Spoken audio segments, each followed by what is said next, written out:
you ready for this. Gonna be fun. You will not stand in my way. Frostborn. Hunger. This pleases me. I do not fear you, mortal. Your soul shall be mine. Don't make me laugh. Needs a brew? Oh, I do. Feel a shredding, baby. Let the battle begin.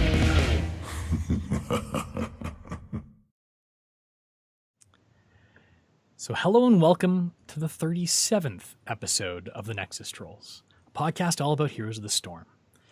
So I'm your host, Linus Daz Kilius, and I'm joined today, as always, by LiQuiuD and Mystic. How's it going, boys? Good. Going good, man. LiQuiuD, you've been... Go ahead. I was going to preamble probably what you're about to say anyway, so what were you about to say? No, go ahead. I want to hear yours, because mine, I bet they weren't the same. Probably not. I mean, I was going to say I've seen you've been casting quite a bit in the past week and stuff. Things have been spurring up again, so I guess you've been busy? Swamped. My wife was like, when are we doing stuff? I said, Friday. I have all weekend with you. So, of course, I have all weekend to spend with her, but HGC will be on during that time.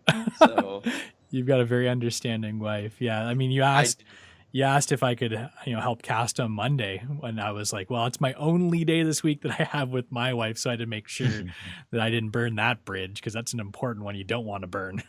Right. No, and actually that worked out well, because Rosai got to join me. Mm-hmm. He had a lot of fun, and it was fun casting with him.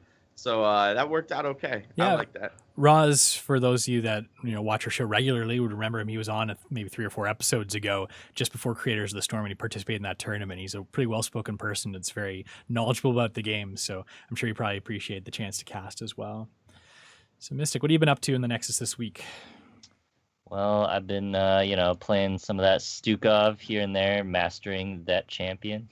Well, that's good, because I've got a little bit of playtime in with him in the last week, but not as much as I'd like to form some solid opinions. I've watched a lot of streams and such with him, but it'll be good that at least one of the 3 of us has got, a lot of solid playtime in with him. LiQuiuD, have you played him very much at all?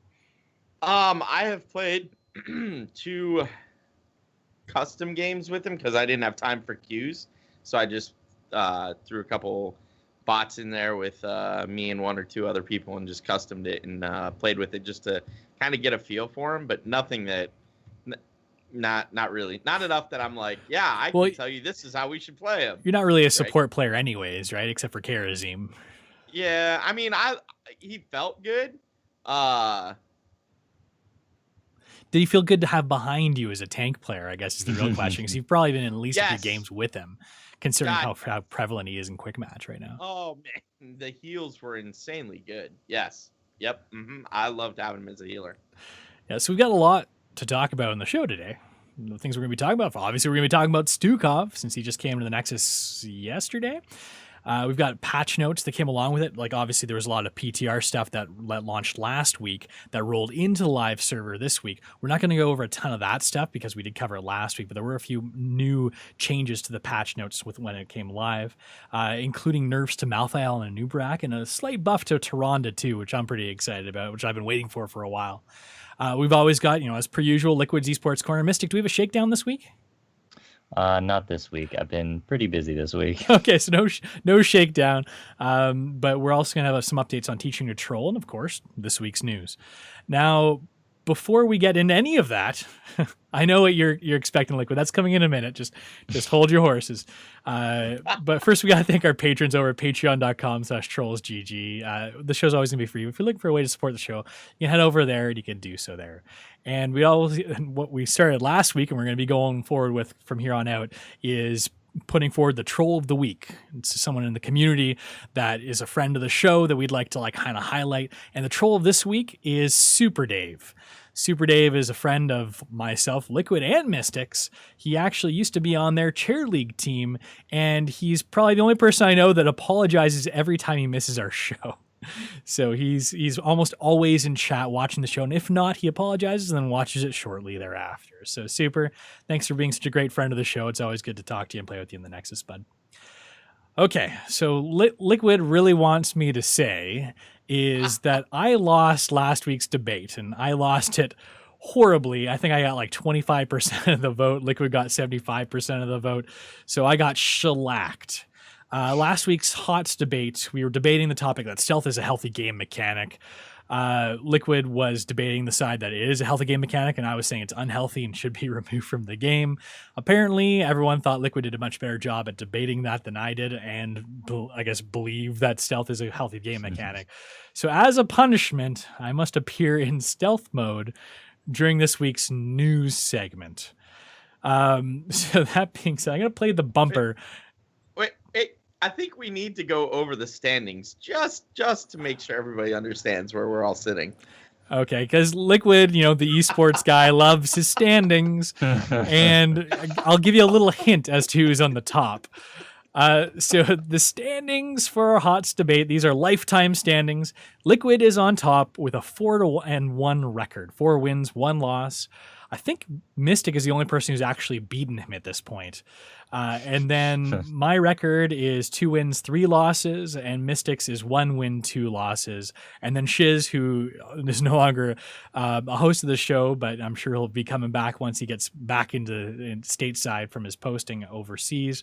He's 0-1, so he is yet to win one. But maybe we'll convince him to come into a HOTS debate. Maybe he'll be able to dethrone LiQuiuD. That's what I was gonna say. I need to throw the gauntlet down. I want to debate Shiz to see what happens there, man. Definitely an opinionated individual, so I'm sure he'll give you a run for your money to LiQuiuD. You've never actually faced off against him yet, so maybe he'll be able to do the deed. Okay, so I'm going to play the bumper. We'll get LiQuiuD to start doing the whole news thing. He's going to take it away. You'll see why in a bit. It's going to be hard for me to read show notes while in stealth mode. I know for the audio listeners, this might not be the optimal thing to listen to, but I definitely encourage you to check out the VOD afterwards because, hopefully it's going to be pretty awesome. Okay, so cue the bumper, and I will get into stealth mode while it plays. Why isn't it playing? There we go. Someday, this will make a great story. All right, so Putting on that awesome. Shroud of Invisibility. No, he's green screening himself. That's what he's doing right now. He's just, oh my god. All right, I'm sorry. Oh wow, that is. Yeah, that's pretty creepy. The I know. there. It is. See the shimmer. I can't see the screen or anything here. This is the magic of green screens working right here. So, anyways, take it away, LiQuiuD, right. and we'll kind of chug through this. All right, so here we go. All right, so Chair League currently running. Season started this week. First games for Season 5 were last night. In the Tuesday League, Thursday League is kicking off tomorrow night. Schedules for that went out this morning. And to add to that, tomorrow night we will have Super Jova on in a special segment we're going to do tomorrow, 6:45 p.m. Eastern. We'll go through that, and then we will rebroadcast that during our show next week. So check it out if you are around next week, or I'm sorry, tomorrow. If not, you can catch that next week. Yeah. Other interesting news. Grubby and Kendrick Swish both got silenced inappropriately this week. Grubby's was removed within like 18 minutes or some ridiculously short amount of time like that. But basically what seems to be happening is people are just reporting them because they're in games with them and they're like, hey, let's troll these guys, which this is an aspect of trolling we don't support here on the Nexus Trolls. But they were both silenced. I think Kendrick's has still not yet been resolved, at least last I saw. So, yeah, remember, kids, use those report buttons correctly. Yeah, that also goes to show how well connected Grubby is, I guess, too. He probably just made a call on the uppers at Blizzard and got that removed very quickly. I think there was a difference in what time of day it happened, too. Yeah. So I think it was a little easier because they happened to be around and were like, wait, what? Grubby's like the nicest guy on the planet if you don't watch his stream. So, yeah, like there was no way he was getting us. Like I've never, ever seen Grubby ever say anything in a game that was deserving of a silence that I'm aware of. So, and I promise I'm not like a huge Grubby fanboy. I've never seen him do that. All right, so moving right along, we have Blackheart's Bay seems to be bugged just a little bit, where coin indicators are showing that your team has more coins than you actually have. So don't get angry with your teammates wondering where those coins are. It may just be a lovely bug that we're dealing with in this current patch. That's such I a actually encountered this bug just the other day. I was playing Blackheart's Bay, and I was like, "Come on, guys, we got to turn in. We have 21 coins." One of my teammates, "No, we don't. Wait a second. that's We don't have 21 coins." Right. Such a strange bug to be like introduced to, because it's like a simple math thing. You think like Right. how would some bug have been introduced that'd be a problem? I wonder too. But It's crazy that that's the case. And what's weirder is like I experienced it yesterday playing with my wife. I'm like, we have 29 coins. Let's go. The rest of the team was like pushing a fort, and I'm like, fine, forget it. I was playing Sonya. I just ran around, grabbed all the camps, and then turned it in. So, all right, Zextrus, to answer your question, Daz lost the debate, so he is currently in stealth mode right now. just for the news segment, so this is not a graphical glitch of any sort. You might be seeing my shimmer there, Zex, if you've got a keen eye. All right, so moving on. Offline mode might be coming to Blizzard games. It was data mined from a Hearthstone update. Link to that in the show notes. People have been asking for that for a long time. Like, I remember when I was asking for it back in the World of Warcraft days. So, like, I'm super excited if they really are going to release it. It would be nice. But they have to turn it on. And since it would affect all of their games, they're being careful with how they test it. So what do you guys think about this? Like, I've heard mixed emotions from different podcasters and different people on Reddit and such about this idea. Some people, like, I mean, I think I'm in the camp that I think it's a great thing to be able to, you know, pop on and isolate yourself from the rest of the world if you so want to. What are your guys' takes on this? I think that it's good that it allows people to, like you said, isolate themselves if they want to, but then, you know, there's a lot of people are just like, well, I never want to appear offline, or online, so they're just offline all the time. And but is that a problem? Like, does that really matter? Like, my wife would love to be offline all the time. She only wants our close friends to know when she's playing, because honestly, she doesn't want to hang out with a bunch of people. She wants to just play games with me or play games with the kids. But because she used to raid all the time, she has all these people on her friends list. She would love to appear offline. Yeah, I guess the argument for not having it in the game is that, you know, a lot of times, I'm sure we all probably do it, you'll see who's online before you bother logging in and be like, I don't really know anyone online right now. I don't want to bother going to Heroes and solo queuing. So it kind of like can snowball more people logging in. I personally think that what, like you're saying, LiQuiuD is a better benefit than that con, in that, like, it's just nice sometimes to like go and have like the radio silence, not be bothered. But I can kind of see everyone's argument about the other side. Of course, just, you know, it's the nature of the internet and everything. Everyone's going to find two sides to any coin, right? So I guess that's the second side to this one. So what's interesting to me, I have never logged in because I saw people online. But I have logged in because I saw people weren't online before. And that would change if I could just be like, I want to appear offline.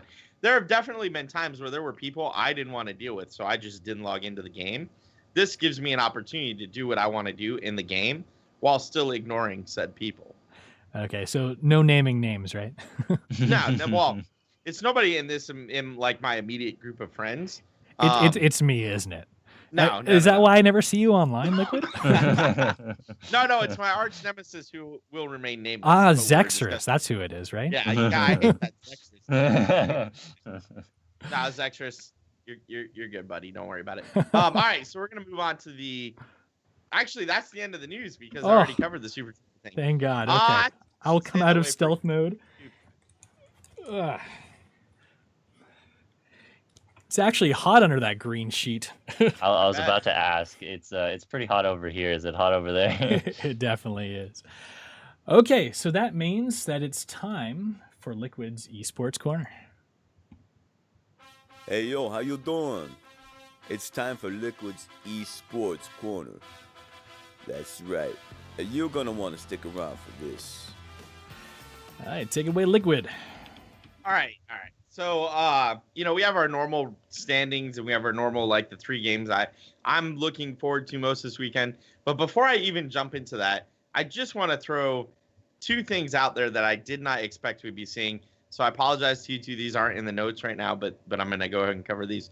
Over in China, Super Perfect Team took 2 games off of CE. So If you are paying attention to HGC China at all, they're playing best of twos, or not even best of twos. They're just playing 2-game series in a round robin for their current league.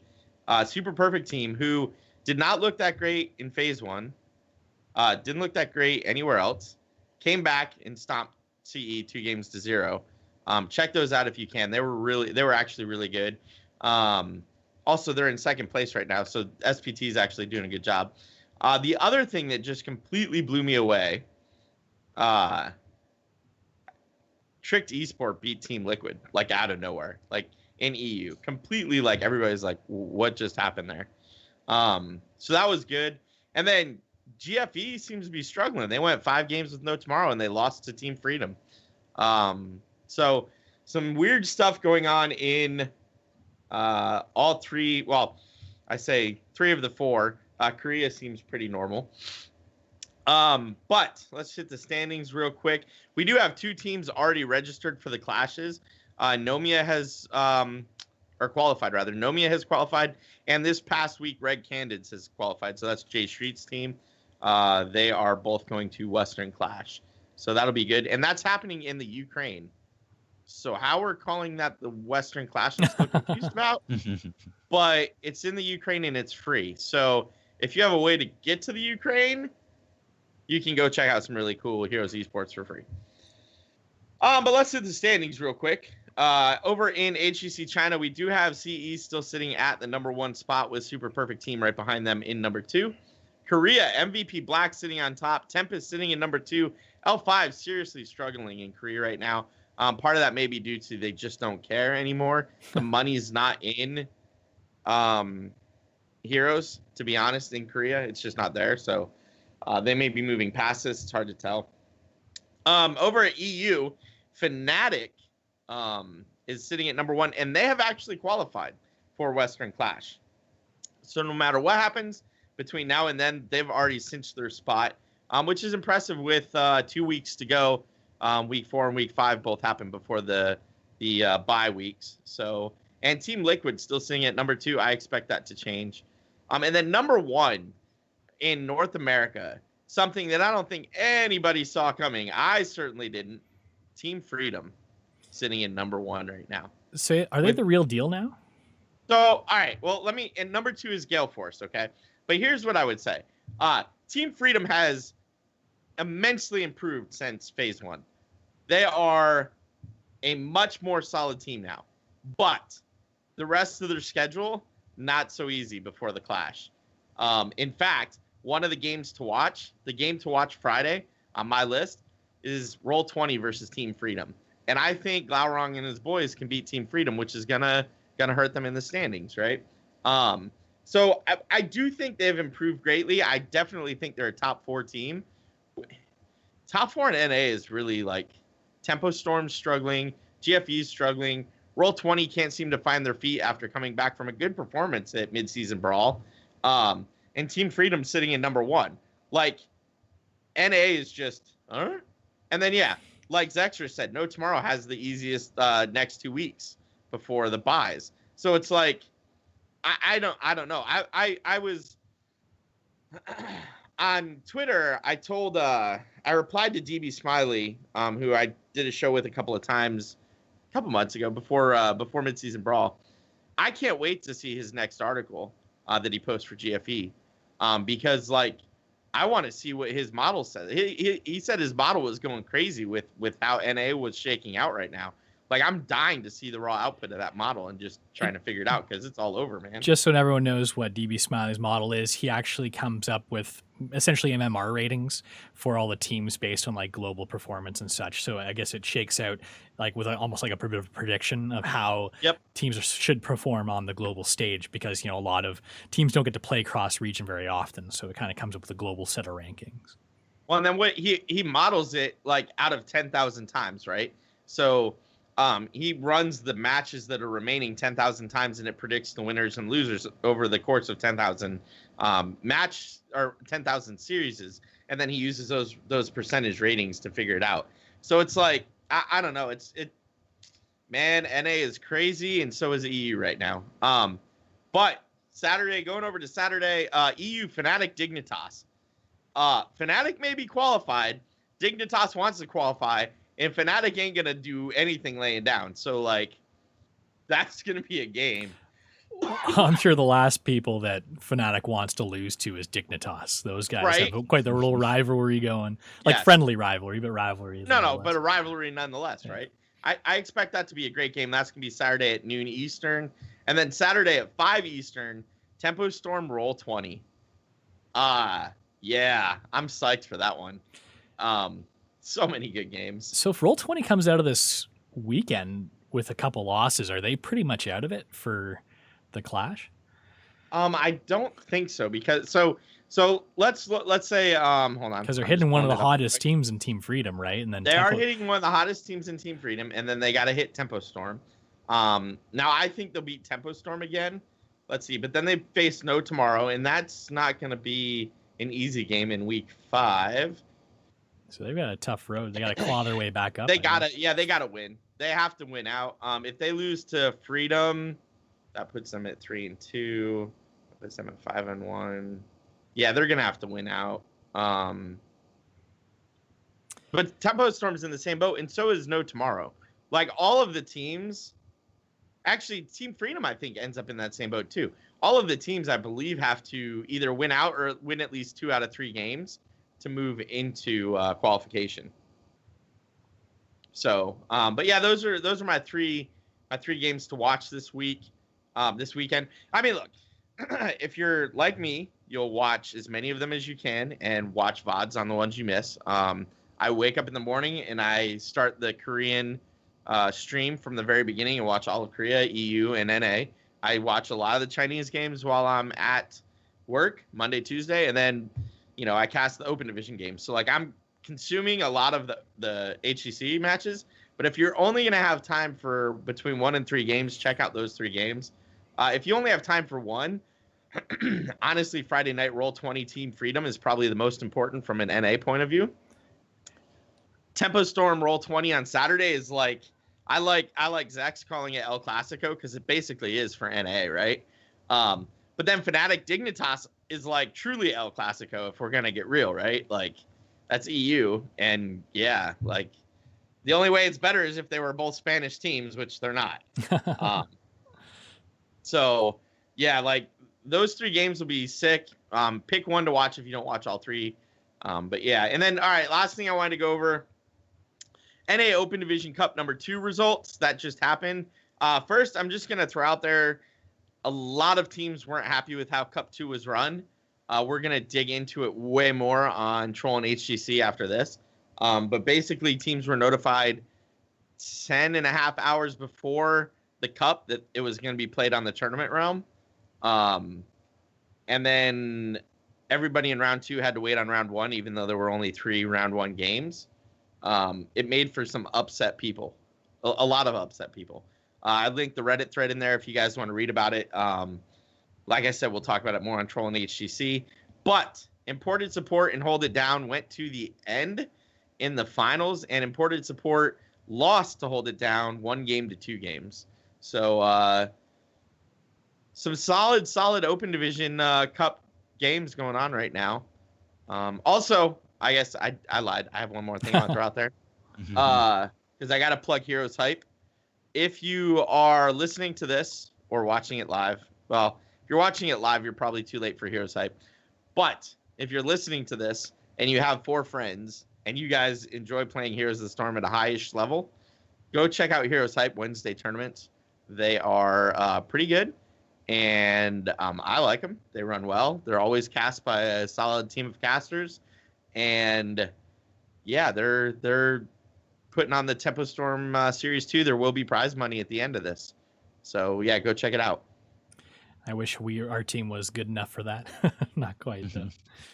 And if you're You looking, know, honestly, yeah, you might lose in the first or second round. There's some teams that are new that aren't like, you're not going to make it on the main stage and you're not going to get cast. Yeah. But, you can still have a good time. like, how would you sum up the differences between, say, like a chair league and Heroes Hype? Is just like the one-off tournaments that All right, have like a bit higher level? That is a great question. I'm glad you asked that question because that's a great question. Actually. Oh, why do I ask Here comes questions at the end of the Professor segment? Liquid. I just doubled the length of your segment. All right. So tournaments Take like notes. Heroes Hype and Open Division, because Open Division to a greater extent is similar to Heroes Hype. And even some of the other ones, like there's a lot of little like kind of one-off tournaments out there or tournament series like Mystic and I used to cast Helix Gamers League.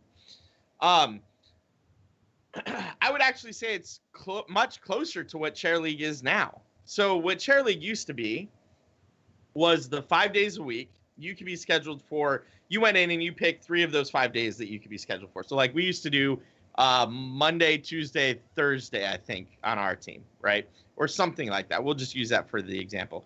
And so all of the teams in our division were scheduled against each other where there was schedule overlap.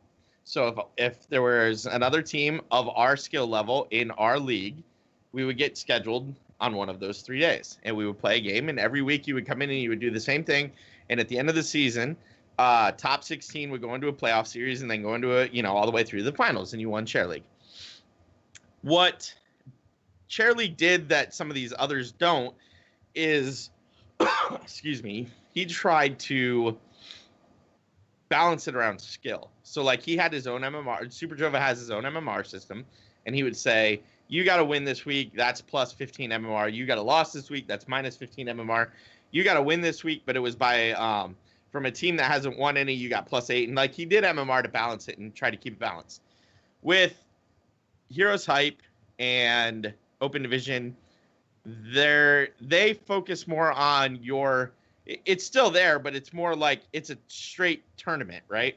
So where Super Jova still has that MMR and tries to balance things, even in his Tuesday night league versus his Thursday night league, Heroes Hype and Open Division just kind of, they build the bracket and they walk away. Helix did the same thing.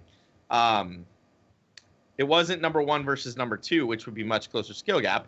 It was number 1 versus number 8, assuming number 1 moved on, right? And it's not quite that bad.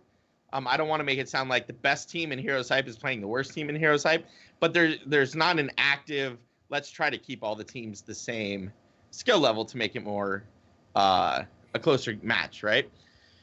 So what Heroes Hype is doing, so there's 2 actual Heroes Hype events. There's the Tempo Storm series that's running right now. I think it's 8 weeks long. It ends in a playoff that ends in a final where Tempo Storm is partnered with Heroes Hype, and they're giving away prizes and they're doing all this stuff, and there's match money and things like that, right?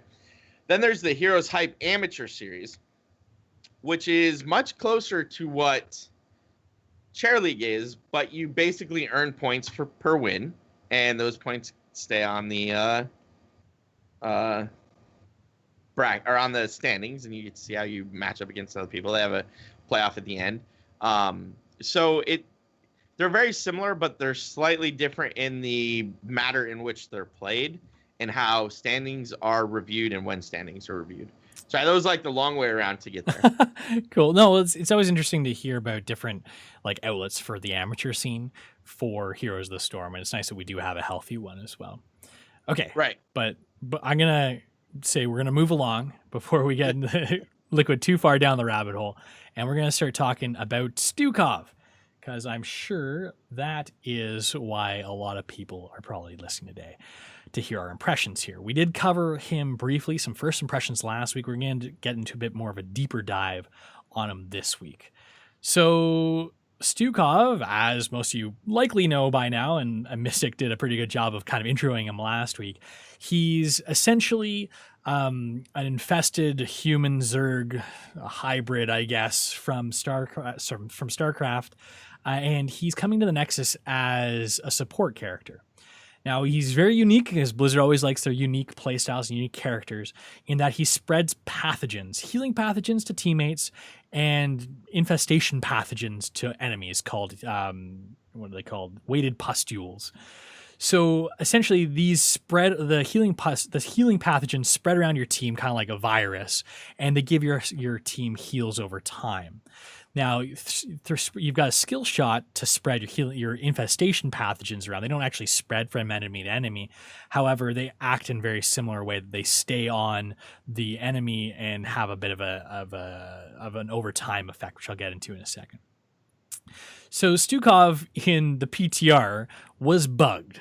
He had an overtuned healing output on his trait, which we're going to go over in a second. That has since been fixed. Everyone, when I'm playing him on the PTR, was saying this guy is broken. He's so good, got crazy healing numbers. Well, he's come out, and we don't have a ton of data yet, but on hot slogs, he's sitting around a 47% win rate, which I'd like to say is pretty balanced, given he's a new hero, and you expect those to go up, slowly over time as people kind of feel out Stukov and how to play him. So he's looking pretty balanced at this point, anyhow. Okay, so his kit. His trait is called Bio Kill Switch. This is activatable. It's on a 12-second cooldown on his D. You activate it to detonate all of Stukov's viruses. So like I said before, you've got healing pathogens as well as those weighted pustule infestation ones you put on enemies. Now, when you activate Bio Kill Switch, each healing pathogen that's active on an ally does a large amount of healing to the target. It's quite a significant bit. You can spec it to be very, very large. Now, the weighted pustule, when you activate Bio Kill Switch, it does a small amount of damage, just about one auto attack, nothing huge, but it also slows the target by 70% for 2 seconds, giving you some crowd control there. It can also be cast while you're doing Lurking Arm, by the way, as well, which is a channeled trait. Channeled ability. So typically you couldn't use any abilities during it, but you can use Bio Kill Switch. Okay, so he's got 3 basic abilities. Healing Pathogen on his Q, it's 30 mana, 10-second cooldown. You infest an allied hero with a healing pathogen and heals the target for 240 health over 4.5 seconds. And when you activate your Bio Kill Switch, you get the burst heal for about twice that. So you get significant, most of your healing will actually be through Bio Kill Switch. Healing pathogens, and this is the cool thing, can spread to nearby allied heroes every 0.75 seconds, but they can only spread to each hero once, so there's no indefinite spreading. Weighted Pustule on his W, it's 50 mana, so it's a bit more mana than his Healing Pathogen on a 10-second cooldown, which is the equivalent of Healing Pathogen. You hurl a pustule in a direct line, which impacts all enemy heroes in its path, dealing damage, not very much damage, but slowing them by 5%, increasing to 50% over the course of 3 seconds, so an increasing slow. Very unique to the game. It deals additional damage upon expiring or being removed, but I'm not looking at this as a big damaging talent. It's more, I think, the CC that's the important part of Weighted Pustule. You guys can correct me if I'm wrong. Then Lurking Arm on his E, 60 mana, so higher, double the mana of Healing Pathogen. It's only on an 8-second cooldown, though. You channel at a target location, creating an area very similar in size to a Malfurion root that silences enemies inside and deals decent sustained damage, actually, to enemies in the area. It's about the same amount of damage as your average auto attacker, but an area of effect, damaging everyone in the circle, except for non-heroes. It only deals 50% damage. Does not cost mana while channeling, so it only costs when you initially cast it, but you can keep it going forever, basically, until it's canceled or uninterrupted. He's got 2 heroic abilities. Flailing Swipe, which I thought would be the better one coming out of the gate, but looks like most people are going with his other one, Massive Shove. Flailing Swipe, you swipe 3 times, your arm increasing each time, basically creating a pushback effect and doing damage to enemies. Great for zoning, almost like a bit of a gust, clearing a zone out. However, Massive Shove is the one that's been getting a lot of PR. It's only on a 20-second cooldown as opposed to Flailing Swipe's 80-second cooldown, which is probably the reason why this is the go-to talent. So basically, he extends his arm, and if he connects with the hero, that hero will be pushed back indefinitely until they hit unpathable terrain. So that you can push them through gates, you can push them all the way back to their core. While doing this, Stukov is channeling, so he's a little bit vulnerable. He has 50 armor, so he does have a little bit of protection while doing that, but still a great zoning potential there. Okay, so that's his kit and everything. Let's talk about our initial impressions. Mystic, you've probably had the most playtime with Stukov. What do you think about him? Do you think he's got a place in casual and competitive and esports? What do you think about this new Zerg? I think that he's fairly strong, and I think his win rate kind of reflects that. I mean, it's only at 47%, but as people learn to use him more, I feel like it'll eventually go up to roughly 53% or so, because he does have some talents that make him really strong. he has some really good healing spikes. So no talents. His healing on his Q is really low. Actually, it's double Brightwing's passive healing, but it's lower than like Rhaegar's normal Q healing. And yeah, it can spread to 5 people, but if you only have like you and one other person, it's really lackluster as a heal. But with the bio kill switch, that really like that's where his main healing comes from. When that's on cooldown, I'd almost go as far as to say as you almost have no healing. Well, you know who he reminds me of in a lot of ways with that kind of mechanic is Lucio, because he has that like low passive healing, and then he has like the amp it up with his bio kill switch, right? I think they're actually on similar cooldowns like, as well. Mm-hmm. It's post nerf Lucio though. Yeah. So I mean, Mystic, who would you take, Lucio or Stukov in general? Because I mean, Stukov does have more CC than Lucio. Is Lucio getting edged out by Lucio version 2.0 here? See, here's what I think between Lucio versus Stukov is that Stukov is better than Lucio all the way up to 16 in terms of healing output. Although Lucio does have the benefit that his healing is easier to use. Stukov, he takes a little bit more finesse because you got to make sure, your healing pathogen is spread to the correct people. And then, you got to hit bio kill switch before the healing expires, because when I was first playing him, there are plenty of times where I was like, all right, I got to heal this guy. So I'm going to throw it out and I'm going to let it spread for a little while. And then I press the bio kill switch only to realize, wait a second, the healing pathogen on the target I wanted to heal has expired, so now I'm only healing the other people, not as much.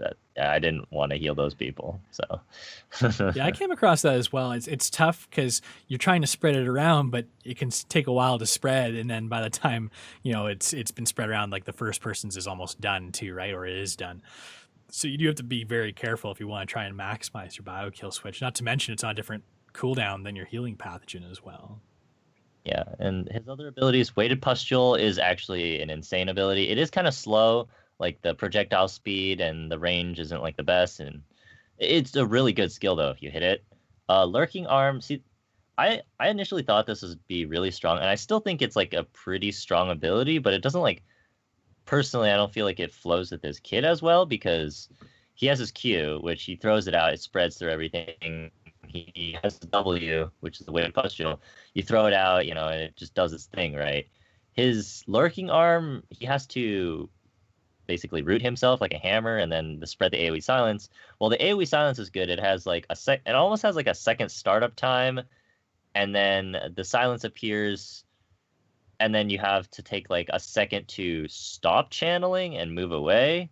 So I feel like that kind of interrupts the flow of the other two skills that he has. And then his ultimate, as good as Massive Shove is, I feel like a lot of people have gotten used to it because almost everybody takes that skill. Mm-hmm.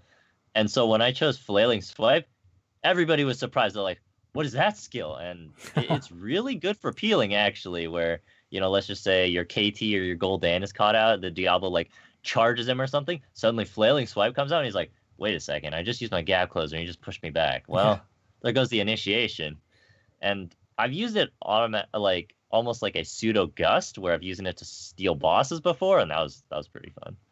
Yeah, and like I think I actually have taken Lurking Arm more than Massive Shove when I was playing, because initially I liked it better and the potential that it had, but like watching everyone and their crazy massive shoves and just like the frequency you can pop those out, I like both ultimates to a certain degree. I think that if we do see any nerfs to him, they might tune these cooldowns on his ultimates to try and make everyone have a bit more of a balanced picking environment for his ultimate.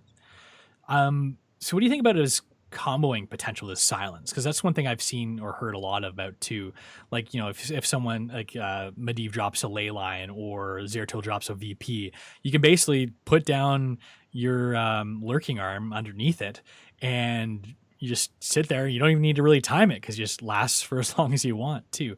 Is this something that has a lot of potential? Because then, like even like a Stitches Gorge, I remember as I play a lot of Malfurion, whenever a Stitches ate me, I'm like, okay, you're gonna bring me right into your team. I'm gonna silence everyone, and this isn't gonna go well for you. But now you've got the option for Stukov to silence, like, whoever the gorge target was, or maybe Stitches might be gorging multiple people with his level 20. Is this a potential use for Stukov silence that will find a lot of use, I guess, in like the wombo combo situations? I think in very coordinated play, like you were saying, the Stitches Gorge right into the silence. If there's no follow-up other than that, right? If you put down the silence and the Stitches Gorge puts them right in the silence, but if there's no blow-up, then it's mediocre. Like, it's not that great. If there's like a gray main or something right there, and there's some follow-up CC to keep them in the silence as well, it's insane. Like, the combo ability of it is really good, but as a standalone skill, and in, I'm going to say maybe Hero League, maybe Quick Match or something where you don't have a team 5 people on comms, it's very lackluster of a skill. But you're saying that the combo potential, yeah, it's really good if your team can follow up on it. I saw it used last night in a game I was casting on a Dragon Knight, and it actually worked quite well. Because the Dragon Knight couldn't do anything but just swing his axe while he was standing there. The nice uses I've seen of Lurking Harm just in general play too. I've seen a lot of Stukovs throw them down at the entrance to gates, so that it kind of creates that zone or choke points as well, so that the enemy team would have to like go through the silence zone in order to, and like also some damage as well to kind of get through where they need to go. Because I think I was initially first when I was playing Stukov trying to treat it almost like a bit of a skill shot, where then I realized, okay, this is more just to control a bit of a zone, right? Like Chromie slowing sands type thing. If you want to keep someone out of a specific area, you can drop it there. The only problem with this is it's a channeled ability, like Mystic was saying. It's not like slowing sands where you can just drop it and forget about it. Until a little bit later, but it only persists for a few seconds if you talent into that. So yeah, I guess there's a little bit of limitations to it, but a lot of people are saying that Lurking Arm is pretty powerful too. Pretty powerful talent. Have you guys seen any of the hammer counterplay with Stukov? I actually encountered a hammer. I was like, oh, this is going to be great. And then I put it down on top of the hammer, and then she unsieged, and I realized, wait a second, Blizzard fixed it. Oh, no. no more cheese. That's too bad. I guess that was kind of inevitable, though. That would be a little bit too hard of a counter if unsieging was considered a skill. So I didn't actually know they fixed that. So it's good to know. No more hammer cheese with Stukov. Okay, so maybe let's go over the talents. We're going to go over his talent tree in detail and talk about, the good picks, the bad picks, and go from there to see what kind of builds we should be crafting here for Stukov. But maybe before we get started, Mystic, are there any like general kind of build paths that Stukov's been seeing or that you've been picking for him? Like which talents do you tend to, abilities do you tend to pump most of your talents into? Let's see. There's one which I call just like the no-brainer build, where you just throw out your Q and then it just heals everybody a lot. Not as much as the higher skill cap build, but it's the lower skill cap. You just throw out everything and it just works, right? The Lily and build? Then there's it's basically like the Lily build. And then the other build that I use more frequently, the higher skill cap build, it requires so you take a talent at level 1 where it makes so that your weighted pustule, you can spam it more easily. And then the other key talent is, I think at level 7, where if you only hit one target with your weighted pustule, you don't have to detonate. Well, you do have to detonate. You only hit one target, and then when you use your bow kill switch, then it resets your bow kill switch from 15 seconds, or I guess 16, to 5, which basically means if you throw out your healing, hit a target with your weighted pustule, detonate it, then you have it at 5 seconds, and then you can heal again. And then, that's like double ancestral, right? Double AoE ancestral. Yeah. And you just keep doing that. It's pretty insane. What do you think? That I've seen some people doing like the Lurking Arm kind of talents along the way here too. Do you think there's a lot of, weight to that? Because like if you look on Hotslogs, some of the Lurking Arm talents are actually the most picked ones as well. Like you don't seem to be too high up on Lurking Arm like a lot of other people are. Is this like maybe a bad path to go, or maybe is it like a higher skill cap path for more like advanced play? Is it just easier to go the more like the Q build, like go pump out more healing instead of worrying about the zone control so much? I think the lurking arm build is good in a couple of situations. One, coordinated play.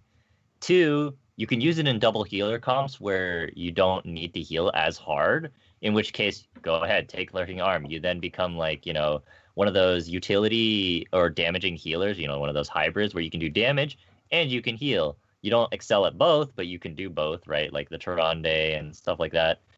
But if you need the single target healer, you're going single healer, then you need to go the more oriented single healer build, in my opinion.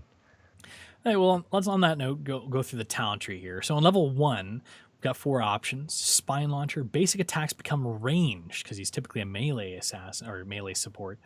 And they also slow enemies for 20% for 1 second, but they do deal 50% less damage. I think this is one of the most interesting talents in the game because you can actually change a melee character to a ranged character. My thoughts on this is it's great if you're kind of clogged up on the melee side of things. You can suddenly change your melee support into a ranged support. We've got Fetid Touch. This procs his W. It's a quest. So hit heroes with weighted pustule. After hitting 20 heroes, you reduce the cooldown of weighted pustule by 2.5 seconds. And after hitting 40 heroes, you could do it by an additional 2.5 seconds and remove its mana cost. So that takes it down from a 10-second cooldown down to a 5-second cooldown after you've reached both of those reward tiers. Growing Infestation is the next option. This is on his Lurking Arm. Lurking area expands by 50% over 2.5 seconds after you put it down. And finally, Poppin' Pustules quest. Detonate 10 weighted pustules without dying. And the reward is when you detonate a weighted pustule, it now applies its damage and slow in an area. Okay, so what are we thinking here for the go-to talents? I think Spine Launcher, situational, that's where you can change from a melee to a ranged character. And Growing Infestation, if you're going kind of Lurking Arm build, that's a significant size increase you can get to your Lurking Arm with 50% over 2.5 seconds. Mystic, any other thoughts here on the other ones? Or with the ones I usually take Fetid Touch for the high skill cap build that I go. Oh, fiddly dee! I'm Mystic. I'm high skill cap. I can do Fetid Touch. Hey, all right. I'm just saying. This is just what I go. Okay, and then Spine Launcher, I thought it was good because it makes you ranged and it makes you slow, but his auto attack, which I forgot to talk about actually, hits really hard because it is the highest damaging auto attack in the game, and they balanced it by saying, hey, you have the lowest attack speed in the game, which makes it really easy to block with block talents and dodge. But if that tracer walks up to you and just starts hitting you in melee range, you slap her once, you take out like a quarter of her health. And attack speed doesn't matter for the initial attack too, right? So there's always that. Like if someone's jumping on you, like you said, you can just hit them right away, right, with that truck of a hit. Yeah, me and my other buddies were joking about. We're like, wait a second, we'll go hyper carry Stukov. We'll give him the stim drone, like the Oriole attack speed bonus and stuff like that. We'll just make him like super auto attack heavy. It was a funny idea. We didn't do it, but it was just something that takes his attack speed, like with all those buffs, to like Leoric speed. Yeah. Yeah. Okay, so Fetid Touch, there's definitely some thought there. One thing I was kind of curious, and I was listening to actually Dunk Train talk about Stukov in general, and he was saying that if you're just getting into Stukov, it might be a good idea to not ignore your weighted pustules, but don't worry so much about detonating them and like focusing on that, but focus on the healing, and then just count any sort of weighted pustules you land, any slows you get with them, like as bonus, and then later on you can kind of weave your weighted pustules into your your combo and get more value out of that. But to focus, especially when you're using your bio kill switch, not necessarily using on weighted pustule targets, but just if someone happens to have weighted pustule target or weighted pustule on them, all the better for you. But to focus on your healing, because that's what you should be doing as a support player. So I got to throw something out there because you guys just mentioned it and Ogre just asked. Have you guys actually looked at his auto attack speed to compare it to Leoric's? I think I remember I was talking to one of my buddies about it. I think he said Stukov's auto attack speed is like 0.67 or something, and Leoric's like 0.77. or something like that. Is that it? They don't feel much different. I would have assumed they were the same if Blizzard didn't tell me that Stukov has the lowest attack speed in the game, just from their feel. But yeah, just like slightly less. Okay, let's look at level 4. We've got one good spread on his Q for his healing pathogen. After healing pathogen infests 4 targets, restore 30 mana to reduce the cooling of healing pathogen by 2 seconds. This is also the 2-second cooldown reduction actually makes the math work out, so you can actually use your Q twice for every bow kill switch. So that's probably why they made the 2-second cooldown there. Top off is the next one on his Q as well. Healing pathogens heal over time on his initial target is increased by 50% while they are above 60% health. Seems a little bit garbage to me here. Like why does it really matter too much on that? Biotic armor is his next one on his Q. Healing pathogen grants 50 physical armor to its initial target while active on them. So 50 physical armor for whatever it is, 4 seconds, I guess. And then vigorous reuptake on his bio kill switch trait. Quest, detonate 50 healing pathogens with bio kill switch. Reward, increase bio kill switch's healing by 50%. And this was what was broken about him in the PTR. You got this automatically level 1, whereas it's like a level 4 questing town. Okay, so what do you like here, Mystic? I would tend to go towards vigorous reuptake personally because I thought that really boosted his healing output. But what do you like on this too? Top off is part of the like lower skill cap build here, where you just throw out the Q and it just heals a lot, right? One good spread, I think it's okay. It's just more spamming and it gives you a little bit of mana back. Biotic armor, I don't know about this town. 50 physical armor is a lot, but everybody has abilities, and I don't know if it's like the best there. Maybe when you're up against like super auto attack heroes like Illidan, Butcher. Is it Uther's physical armor though? Uther's is armor. Uther's is just armor in general. So, all right. And my then bad. vigorous reuptake is the one that I usually take. And while me and my buddies were playing yesterday, doing all this research, right, we actually discovered, hey, wait a second, hidden synergy here with Samuro. Oh. So you hit everybody with your healing pathogens and all the Samuro clones, and then you pop it, you can actually stack this quest super fast. Thing is, though, like with its spread time, do you have time to spread it to all the clones before like the first initial target of your Q expires? I guess it'd be pretty close. 0.75 times whatever that is, like 5 or 6. So either way, it makes it easier because there's more bodies in the field. So yeah, there's more bodies on the field. Yeah. So okay, level 7, we've got the long pitch. This increases the range of weighted pustule by 100%. Within my reach, this increases the range of lurking arm by 50%. You sense a bit of a trend here. It hungers on his E, this is again lurking arm. Each time an enemy hero is hit by lurking arm, reduces cooldown by 0.5 seconds up to 6.5 seconds, and it restores 5 mana. So just don't forget too, lurking arm actually procs fairly quickly. It's like maybe not quite as fast as Li Ming's disintegrate or anything, but you are doing like constant ticks of damage to potentially many heroes at once. And the cooldown on lurking arms typically 8 seconds, so this can reduce it down to pretty much being able to use it and like over and over again. And then finally, targeted excision on his D, detonating exactly 1 weighted pustule, but any number of healing pathogens with bio kill switch reduces the cooldown of bio kill switch to 5 seconds. This obviously is a very high skill cap, so Mystic probably loves it. And has great potential. Mystic, what do you think here? I know a lot of people are going for the increased range on lurking arm, but maybe not so much since the hammer cheese has been removed from the game. So within my reach actually has some of its uses, because I think it was discovered that if you're within your fort area, and on what was it, Cursed Hollow, you can actually contest the tributes from inside your Ragnaros walls. style, right? Yeah, exactly. And it's just like, well, I guess I gotta move off the point or like interrupt him or something, right? And then so that has its uses. The other ones also have their uses, but I usually take the targeted excision because this is what makes his healing build really good. Because then your bio kill switch, 5 seconds on your bio kill switch, plus the vigorous reuptake, that's a lot of healing, and then you can do that like every 5 seconds, right? Yeah, it does require a bit of a skill shot, and you got to be hitting those weighted pustules to get the most out of it. But if you're as good as Mystic, you can pull it off.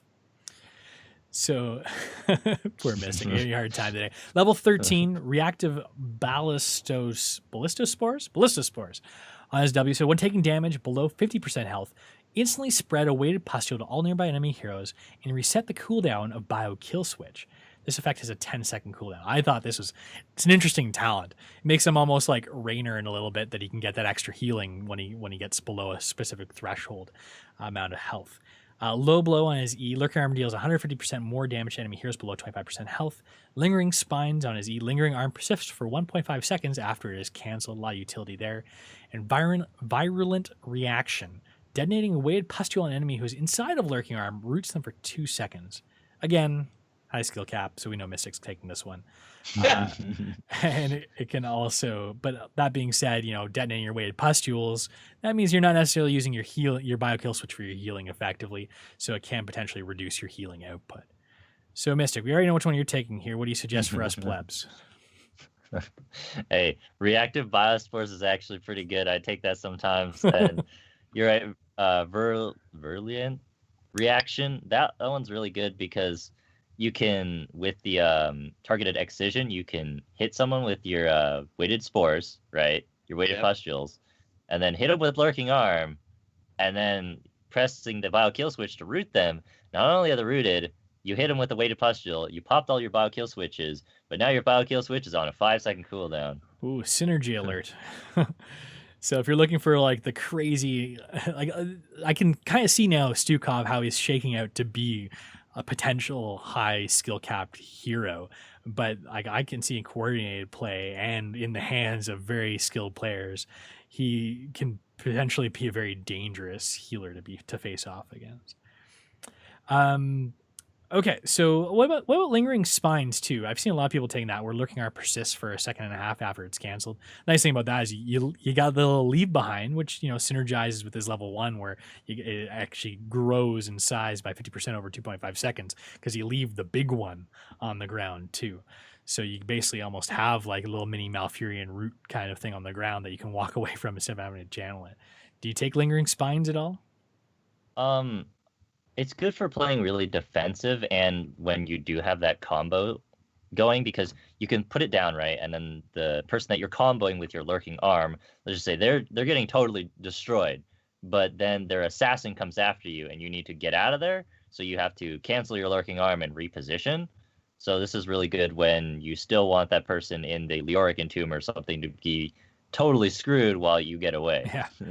And I guess it can provide a dismount too. So if you're trying to run away from heroes coming after you, or even like a tracer like that runs through it, she can't jump or blink forward too. So I guess it provides a good little bit of like a retreat as well, because you can run away still after leaving that on the ground.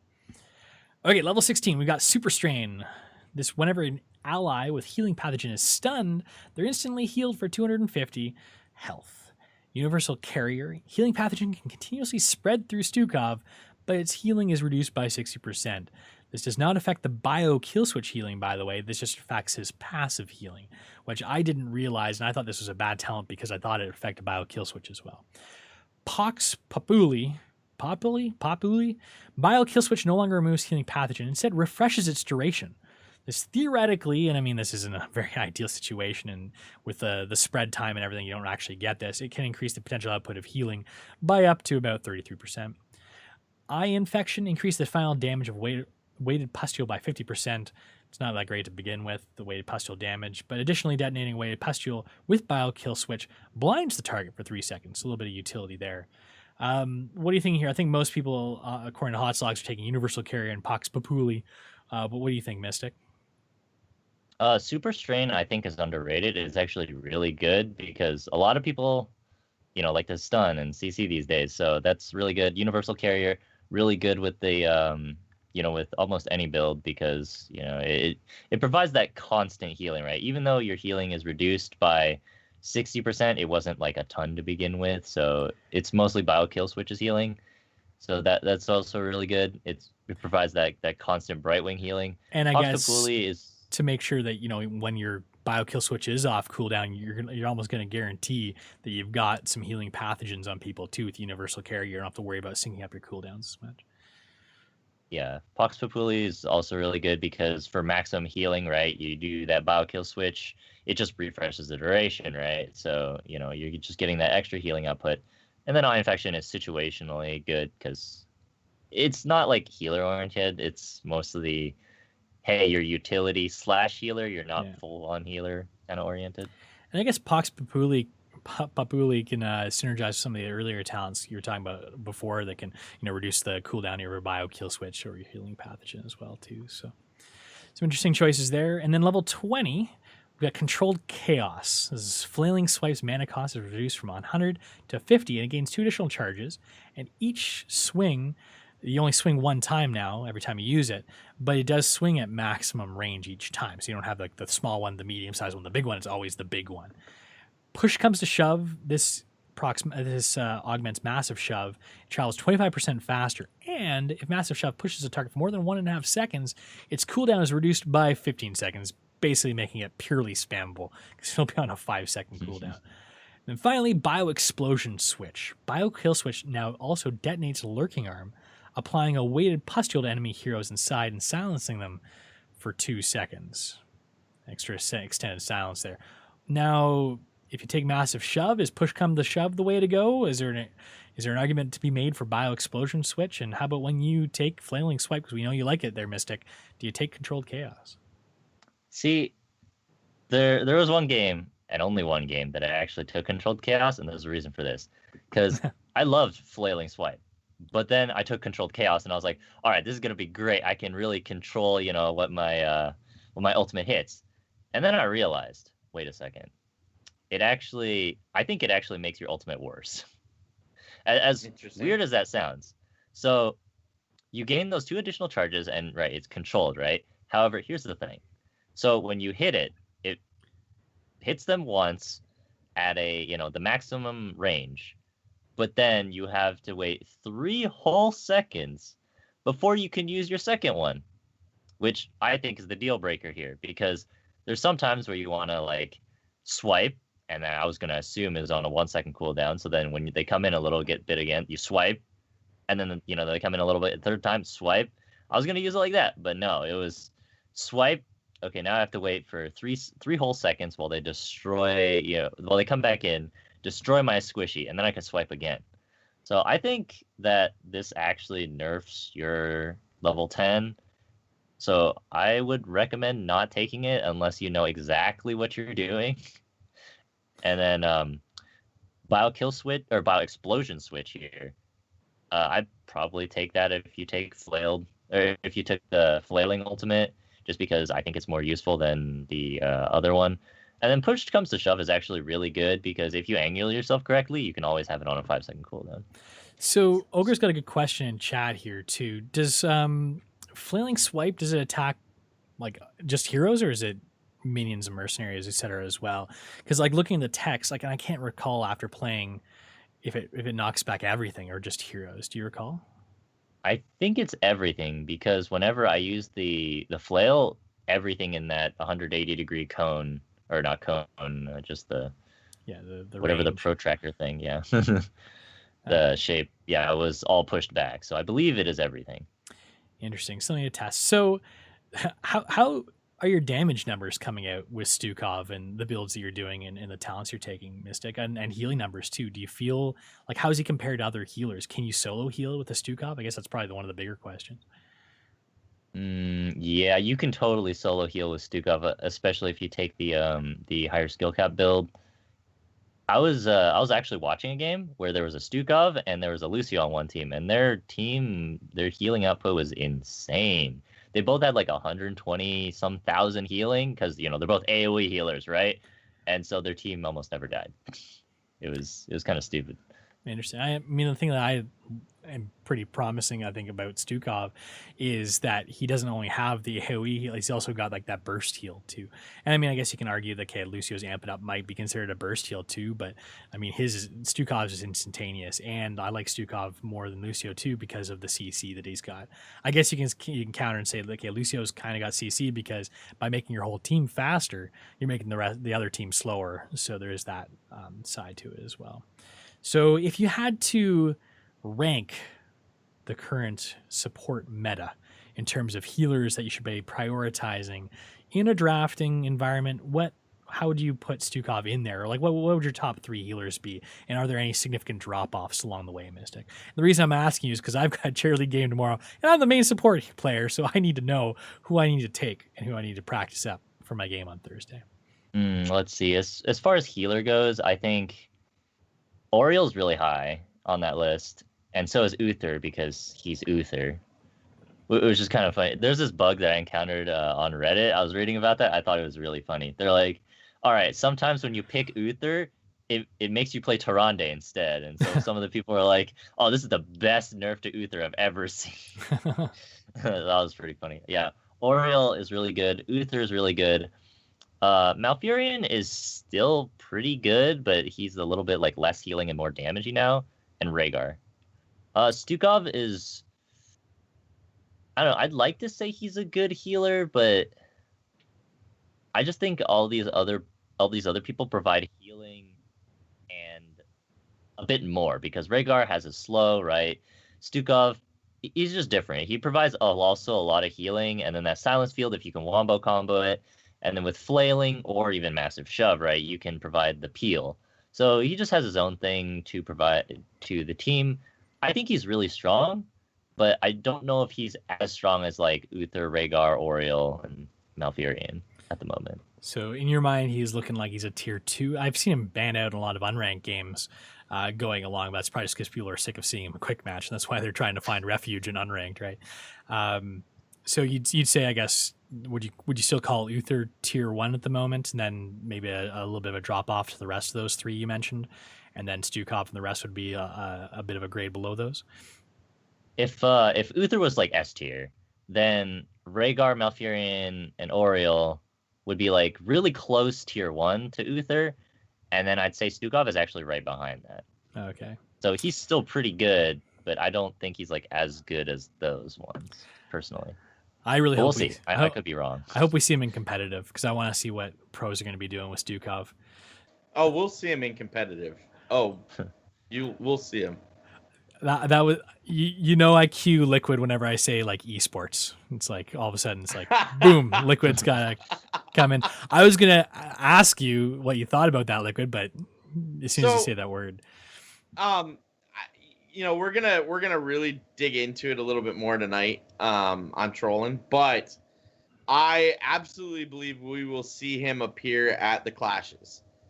He won't be valid next week, which is week 5. So then there's a bye week, and then there's the clashes. But we will absolutely see him in the clashes, 100%. Cool. Yeah, I'm interested to see how he shakes out in the meta. It's a little bit too early to tell, but I should point out that assumes we don't see like a crazy nerf to him between then and now. Right. I mean, if Blizzard comes out and goes, Mystic thinks he should be at 53%. I kind of agree. That's probably where he'll end up. But if he ends up coming out a little strong as people like really figure him out, they'll nerf him pre-clash, and then we might not see him. Yeah, but he hasn't come out of the gates with like a 56%, right, and it's not increasing. Right. And like I think it would take something drastic for them to nerf Stukov within the first couple of weeks of him coming out. Yeah. Especially considering he's come out with a sub 50 like win rate. Like it might go up to like 53%. Like Mystic thinks the potential is there for that, but it's not there yet, right? So I don't think that's going to be so much of an issue at this point. Okay, so we had a patch coming along with Stukov.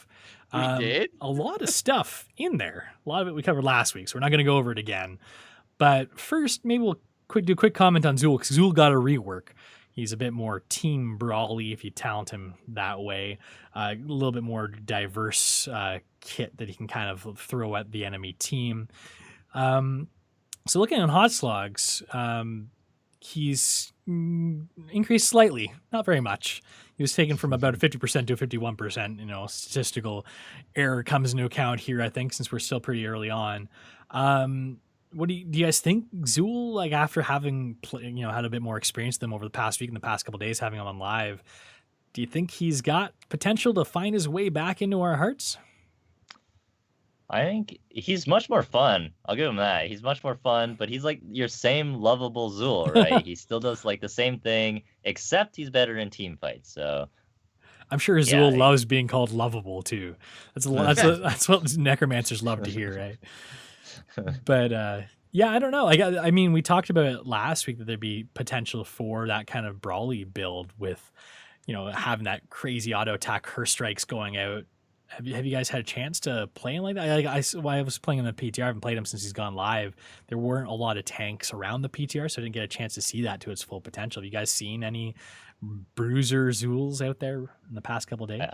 I think the reason you're not seeing any tanks is because it's the Malthael aftermath. Yeah, where, I guess so. Nobody wants to play tanks. Right. I've seen a couple of Zools. That'll be interesting. Again, brawl time for me because they won't play on that patch until the brawl. It's not like they'll play on live patch and then they'll just say Stukov's not allowed. They just won't play on this patch until the brawl. So yeah, I have seen a couple Zools, but they've been really bad. Like I feel like they've been like, oh hey, I'm gonna check out the new Zool rework, try some of his new talents, but they didn't really know how to play him properly. What I really want to see though is like a stim drone Zool going full curse strikes build though, just to see how fast those auto attacks can get. Because I could see that being pretty nuts. When would you ever have considered Zool a stim target? Not before this week, that's for sure. So we'll have to keep an eye on good old Zool there, see how he comes out of it with his rework here. But we did have some other changes too, which weren't in the PTR. Malthael got a bit of a nerf. Surprise, surprise. He's down, well, I say a bit of a nerf, but he's down 6.4% on hot slogs. Now he's sitting just over, I can't believe a 6.4% decrease still has him above 50%, but he's now sitting at 51.8%. So what they did is they adjust Reaper's Mark, which was I think the big thing. And just in general, they decreased his damage. I don't think they really modified his survivability so much as more his damage. Oh, I guess with his ultimate. But anyways, with Reaper's Mark, the damage has been reduced from 2.5% of the hero's health per second to 2.25. Tormented Souls, his ultimate that everyone takes, the armor has been reduced from 20 to 10, so a little bit of a change there.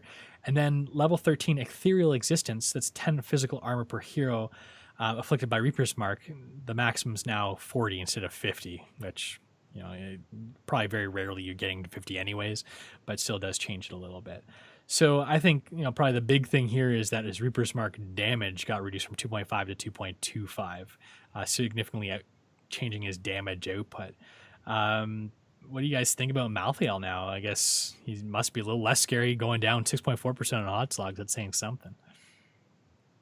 Yeah, he's a bit squishier now, and he doesn't do as much damage. I think the 2.5% to 2.25% was as small as those numbers are. It's actually pretty big for as far as, because that's most of his damage, right? That's 10%, like right there, right, of his damage. Yeah, exactly. That's like where most of his damage comes from. So if you hit that, you hit like the entire champion almost. So I want to throw this out there because I think he's probably more in line with where they wanted to tune him. And the reason I think that is because the current number one hot slog win percentage is the Lost Vikings with 60%. So I think what you're seeing is he's probably closer to realistic, like really where he should be, right? Like the Lost Vikings is so high because they have only played 144 games, where Malthael still has 749 games played, but almost 3,000 games banned. Like, did you guys get the memo? Hello?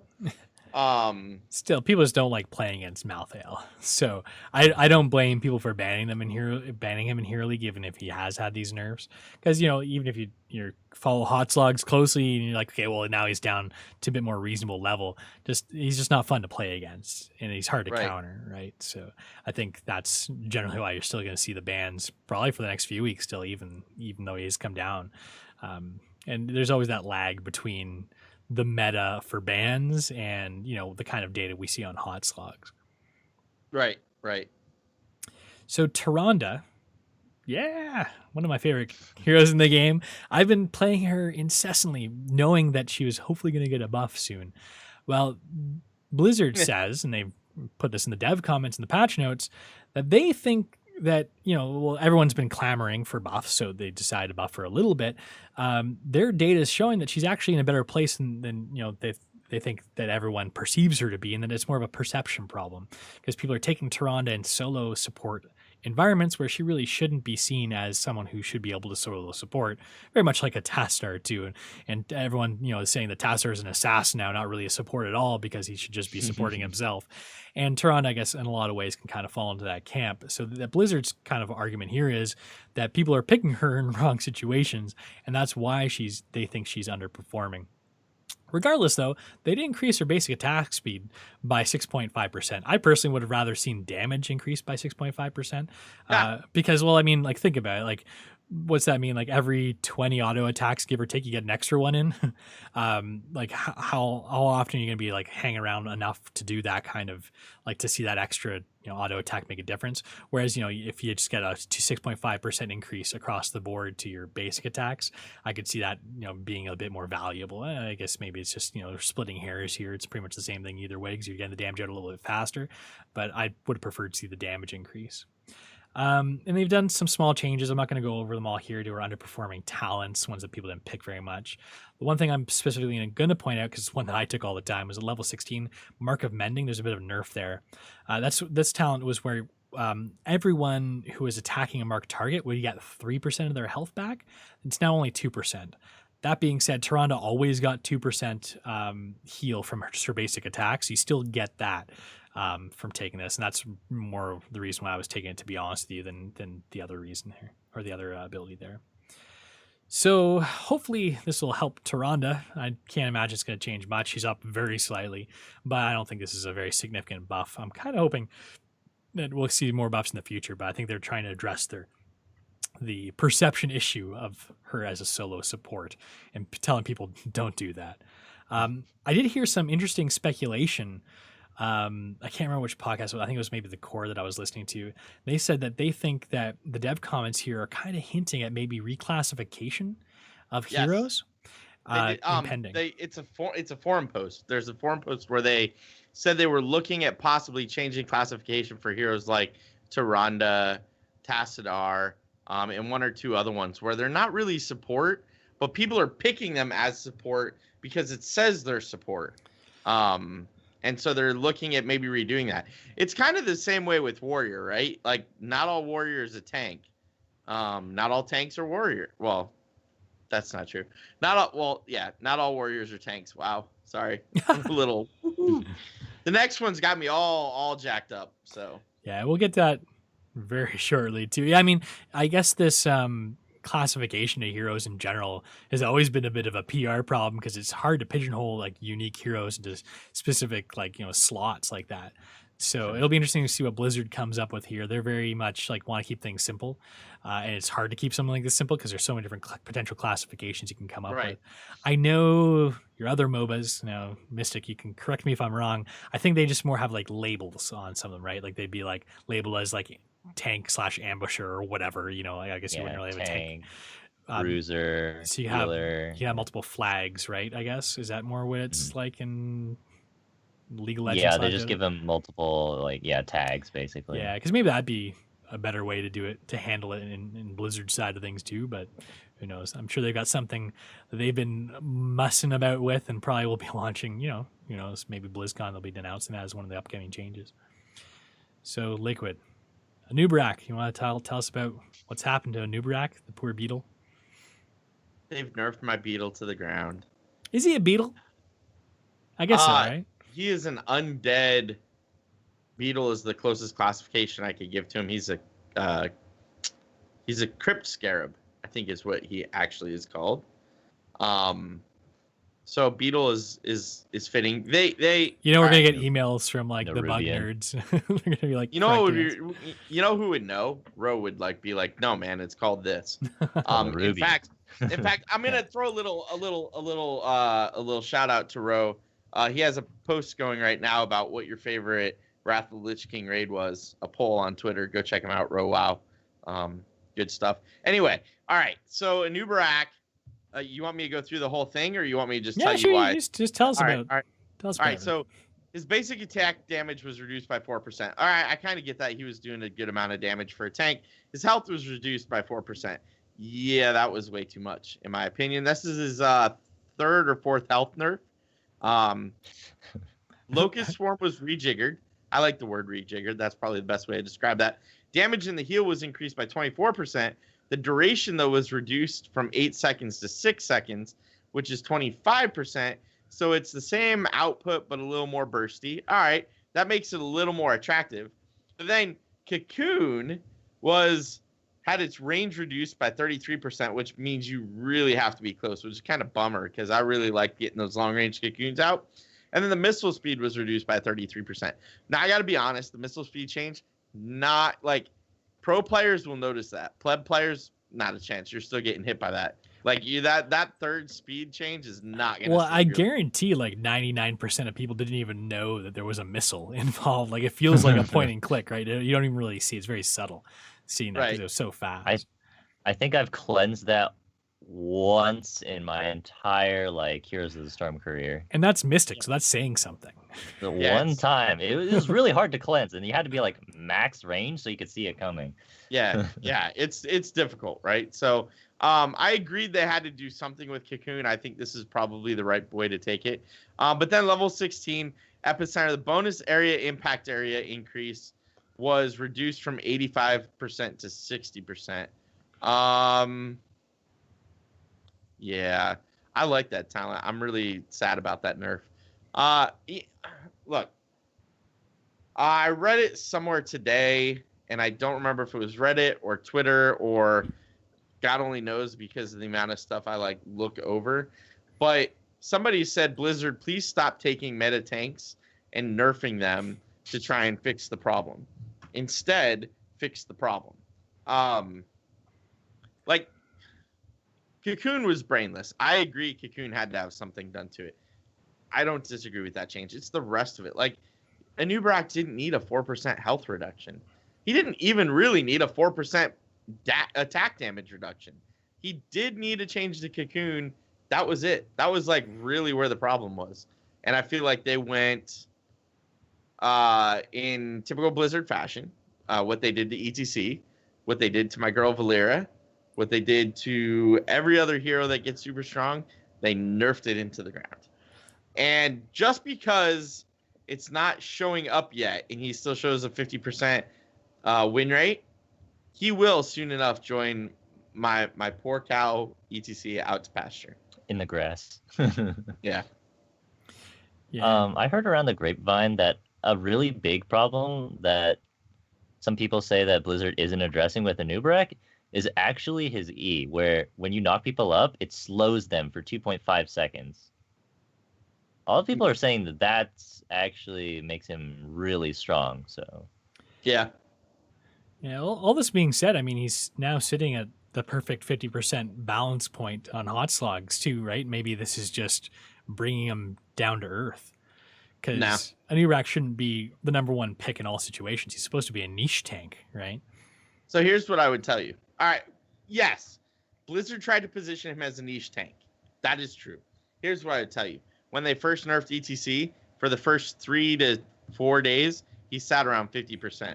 Now, my beloved tank, Warrior, who I love so much and love his little guitars, he is sitting at 45.9%. That hurts.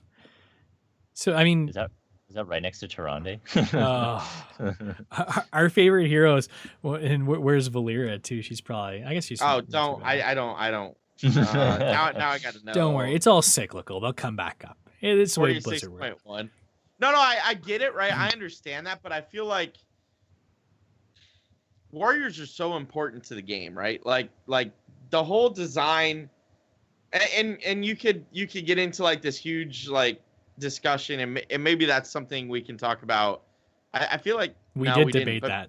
We debated that. I lost that debate. I think. Remember if we did. I was gonna say I feel like we debated this. The tank's the most important role in the game. Yes, right? That's right. All right. So clearly the tank is one of the most important roles of the game, if not the most, as the debate proved. But I guess what I'm trying to say is like if you keep nerfing all of the tanks into the ground, you end up in a place where like who's left. And there's this weird like power creep going on right now where new heroes are coming out and they're super strong. Like look at Malthael, look at Stukov. I think Stukov's really gonna come online. Yeah, his win rate doesn't look like he's super strong. Dude, give it a day or two. Like I want to see. I can't wait till the Clash because you're gonna see like some crazy stuff that nobody's thinking about, and it's just like you're gonna get these pro teams that are super coordinated, and it's gonna be like, dude, you can do that with Stukov. Like, what did I just see? You know what I mean? Just like Malthael, right? Rich on Malthael is insane. Like, if you give Rich Malthael, like, just walk away. You lost the video game. Like, that's just the way it is, right? So I feel like with all the constant downward pressure on existing meta heroes and all of the newly released heroes coming out stronger, you're going to get into a situation where it's like, well, what tank is useful, right? Like, if you keep nerfing all the good-ish tanks and you bring all the nerfs down to like, if you bring all the warriors down to ETC's level, why do I need a tank? I could use like Butcher and Sonya to fill that role. Yeah, like you said, they need to have a certain level of power to be able to maintain their role as a tank. And yeah, once they've been like, you know, if their health pools are all getting nerfed down to a certain degree, it's like suddenly they're no longer being able to fulfill that role. They're not tanky enough. You might start seeing other things shape up. Maybe we'll start seeing your 5 assassin meta in HGC, right? Right. I mean, it's possible. It's absolutely possible that something like that could happen. It's just a question of like, or 2 bruisers might be able to supplant having like the tank. Right. Too, like right? Butcher can heal for days, right? It like drives me nuts. I've watched good Butcher players just sit there and like 1-on-1, 2-on-1, no problem. I'll be sitting right? in Stukov silence. But that's no, even in a Stukov silence. I guess as long as he's got the brand out. Yeah, right? he's right. So like I got, you know, I could see a point where 2 bruisers or a bruiser and an assassin, because Butcher's an assassin, could push in and replace, you know, true tanks, right? Like I could see Zarya Butcher being what you do for your front line. I could absolutely see that being possible. I'm not saying that it's like that now or that we're there now. I'm just saying I could absolutely see Butcher Zarya being like a thing. A 2-man front line, Butcher Zarya. They can peel, they can protect, and they can do the damage. Butcher's got self-sustain. Zarya's got shields for days. All of a sudden, it's like, well, why do I need a warrior? What is my warrior going to do for me? Butcher can do the initiation just as well as any other warrior can. And so if you keep nerfing warriors into the ground to try and get to this point where they're all the same, first, you're like totally ignoring your niche category that you've put out there. Second, why do I need a warrior? You know? That's the tinfoil hat I was moment. going to say, where's my hat? I don't have it on the side. side. Illidan tank is coming through. Yeah. Right? So I I'm mean, sure, Illidan, realistically, Illidan can't peel, but he absolutely could be a frontliner with all of his avoidance until he's stunned, right? But a tank is the same way. If you stun out the tank, they can't use any of their self-healing and sustaining skills. It's not like they're Raynor with his little, you know. well, I've got confidence that if this starts to happen, or if there's indications that tanks are losing their role, Blizzard will step in pretty quickly because they 100%. Yeah. Yes. They very much like their, you know, World of Warcraft kind of like cast systems for different heroes. Like they're going to want to make sure that there is such thing as a tank in a comp, right? And they're going to want to make sure that, you know, if they see supports going in the way of the dodo too, they're going to make sure they buff that support role. So you have supports, or if you got 2 supports, then maybe like nerf them a little bit so you only have 1. I think Blizzard's got a pretty good idea of what they'd like in their like ideal comp. They like, you know, obviously we know that they like, it's well documented, like strange comps too, and they like people, you know, utilizing creativity in comps. But that being said, I know that the classic one is probably fairly important to them, and they want to make sure that, you know, a third of the heroes don't get to a point where they don't have a useful place in the game. that's what I'm worried about at this point, though, right? Like I'm not saying that it's gonna go that direction. I'm just saying like it feels like they're nerfing all of the tanks as far as they can. Hey man, 5 support meta, right? We played that in Creators of the Storm. Yeah. You want to get tanky, get 5 supports on your team and try and kill any of them. It's not easy. Unless you've got a Stimdrone to Archon on the other team with its bloodlusted. Jesus. Yeah. Yeah, That that was was insane. scary. That worked us. That's the reason we lost. At least I think. Okay, so moving along, teaching to troll. It's a segment that we're doing on a regular basis. I've been doing it with my buddy Juice. I've been teaching an absolute noob how to play Heroes of the Storm. We had to actually cancel last minute our little session this Tuesday, but we're going to be doing it regularly on Tuesdays at 12 p.m. Eastern Standard Time. The one for this week, we're going to try and do it tomorrow at around 1 p.m. Eastern. We'll tweet it out, and you can obviously catch the VOD there. Juice has been doing a little bit of homework, so hopefully we'll be getting a little further ahead. And one thing I actually have been doing in the past week, I picked up PUBG, PlayerUnknown Battlegrounds. I've been playing that a little bit, and I can understand. It's been a while since I've picked up a new game with like new mechanics I'm not used to, and now I've got a new appreciation for like jumping into a game with people who are fairly well established at playing the game and trying to fit in, and how difficult it can actually be to like kind of get your bearings. A lot of things you take for granted. Just things that you need to think about as a teacher in these environments. So one thing, yeah, definitely head over to our Twitch channel and check that out. And it was great. We had a lot of people pop into chat and gave me advice on what I should be talking to Juice about. And I found that very helpful as well, trying to fall into a new teacher role. Now, LiQuiuD, you going to be doing this with Kitty too? Yeah. So we're still working out our audio, right? It's not quite as good when you guys can't hear us, right? So we're still tweaking that and trying to figure that out. The reason LiQuiuD's having some audio issues is they're in the same room. So Yes. it makes it a little bit more difficult. You take it for granted when you've got 3 people remotely talking on their own mics with no room noise. When you're in a small room with 2 mics, you pick off a lot of crossover, and it can get... And I don't know if it comes through on the show or not, but I'm pretty loud. Oh, no. And Just use the snowball mic, make it, pick up all the sound around and just use one mic. Oh, see, So we Mystic's tried that? coming in. He thinks he's got the solution right, here. I know, right? Me and LiQuiuD have been troubleshooting this for like a week. Mystic's like, oh, it's easy. All you do is take your snowball mic and put it in. It's just an idea. I don't We've know. tried everything. I've even suggested to LiQuiuD to put his mic in a cardboard box with a hole cut out of it. So it's like Yeah. perfectly unidirectional. We've gone through a couple of things. We tried the sharing the mic, like I put the mic up. So the problem is the way the room is laid out. I'm looking at my monitor right now with my camera on it, right? And I'm looking at you guys. Right on the back side of my monitor is where she's sitting. So it's like we tried setting up fabric for a sound break between us.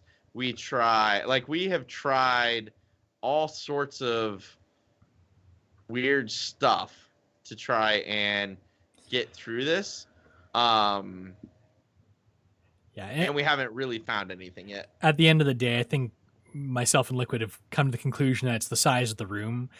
You just can't have 2 people in a room with 2 mics in a smaller room. So he's relocating a different spot in the house, larger room, to try and circumvent these issues. Hopefully that's the silver bullet. No, it will be. In the way we're gonna design the room, I'm positive it's gonna fix it. But the interesting thing is I actually streamed something on my channel this weekend. Some of you might have caught it, some of you might not.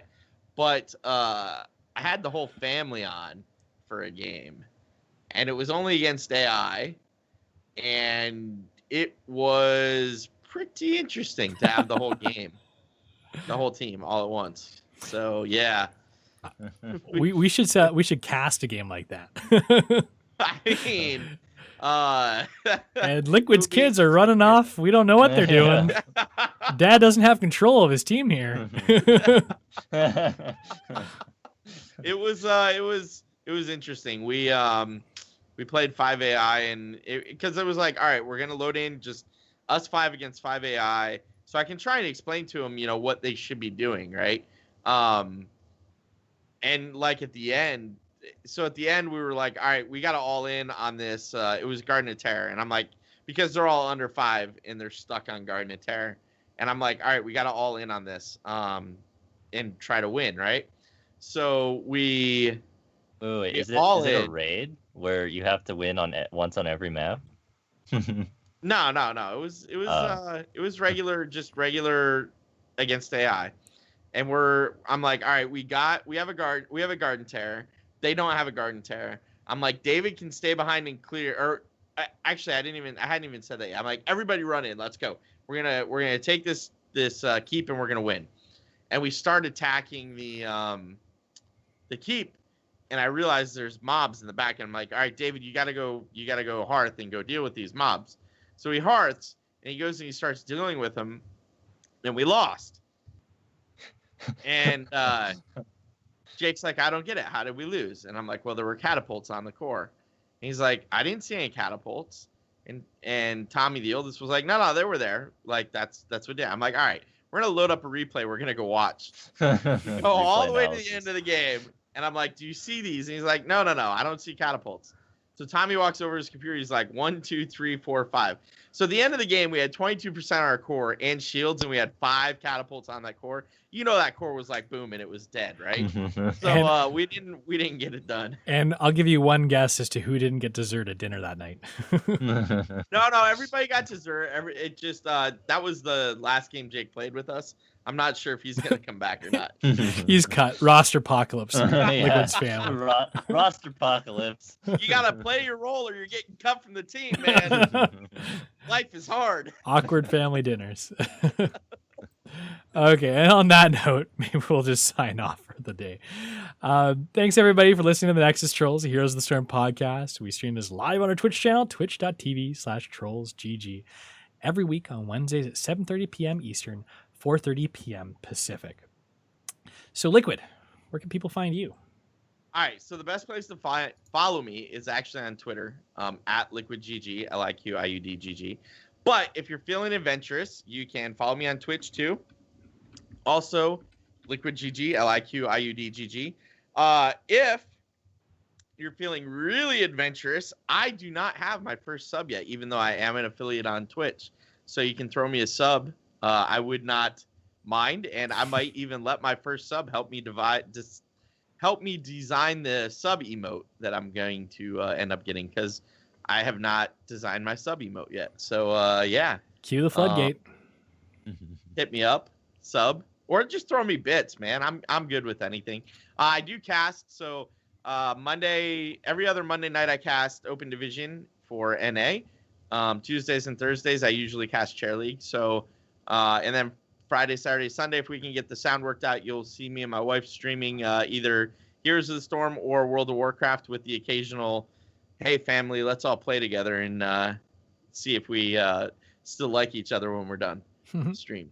So Mystic, I see you're up to 11 tweets. Oh yeah. Working on it. Wait, can we go back? Can we go back for a second? Because I have a question. I thought I saw this weekend. So did you actually won 5 of the chests out of the win a game every day and get entered?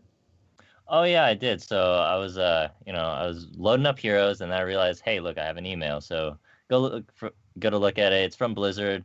It shows the Tychus flexing, and he's like, oh, you've won 5 Suns Out, Guns Out, event chests. And I was like, oh, cool, that's great. And went the game, opened them up. Nothing spectacular, but got a few good sprays. Hey, can't complain. Free loot chests, right? Yeah. Absolutely. It'd be interesting to see what the odds are on getting those. I haven't heard of anyone else who's won those yet. So some of the people I follow on Twitter have won them. I haven't seen anybody win the big prizes though. Yeah. It's been mostly the 5 loot chests. I'll miss it. Yeah. Thank you. Hey, if you're looking for me on Twitter, you can find myself at Daz Hot. So Mystic's at Mystic Shroud if you're looking for him in his 12th tweet. You can also like to thank all our patron supporters over at patreon.com/trollsgg. If you like the show and you're looking for a way to support us, you head over there and support the show. Also want to pitch tomorrow's interview with Super Jova. He's got a lot to say on the topic of Chair League. and we're giving him that outlet. We're going to have about a half-hour interview live tomorrow at 6:45 Eastern Standard Time. That's Thursday. If you miss it, we're going to be rebroadcasting on our show next week, and it'll also be included in next week's audio version of the show as well. You can also subscribe to our show on iTunes, Google Play, Stitcher, or wherever you happen to find your podcasts online. You can also visit our website at trollsgg/TheNexusTrolls to watch this and past shows, along with past video streams, which can be found on our YouTube channel. For announcements about the show and general Heroes news, follow us on Twitter at TheNexusTrolls. If you want to hang out with us, get in some games with us, and hang out with the Trolls community, /join TrollsGG in-game. LiQuiuD approves. And finally, if you need to get in touch with us, the best way is by email at TheNexusTrolls@trolls.gg. So, Hold on. Oh, LiQuiud's got something to say. Sorry. I forgot something that I feel really dumb. Also, Troll and HGC coming up at 9:30. I forget about that. We should put that in the I know, show right? notes I'm somewhere like, at the end. Jesus, how did we leave that out? Yeah, and Troll and HGC, you can also subscribe to it on your standard places, iTunes, Google Play, Stitcher. So yeah, subscribe to that show as well. It's quickly growing and becoming, I'd say, one of the premier HGC outlets for discussion there. Is Bags coming back yet, or is it still you and Bacon? Yeah, no. Bags is on tonight. Did you get a chance to watch last night or last week, by chance? You and Bacon go? Yes. Yeah, I watch every week, dude. So I want to again thank Bacon for first coming and doing the show, because that was important. But second, he said something at the end that like really threw me for a loop and like really surprised me. But he pointed out that nobody else does a show like what Bags and I are doing with Troll and HGC. And so I thought that was really cool. I was just like, wow, man, like I'm glad somebody sees that this is a niche that wasn't being filled, and like he recognizes that. So yeah, I want to shout outs to Bacon and thank you for the compliment last week as well as co-hosting it with me while Bags was out. And I've told you as well, LiQuiuD, before, and I'd honestly believe this, that I will not be surprised if that quickly surpasses the Nexus Trolls as the most popular podcast on the Trolls GG network, because you are feeling like a niche like that's, I think, is underserved as well. And there's a lot of people out there that are starved for HGC content, especially since the Heroes eSports scene has been growing as it has over the past little while. Yeah. But on that note, anything else anyone want to pitch here, Mystic? In that case, I'm good. Thanks everybody for listening. Have a great week.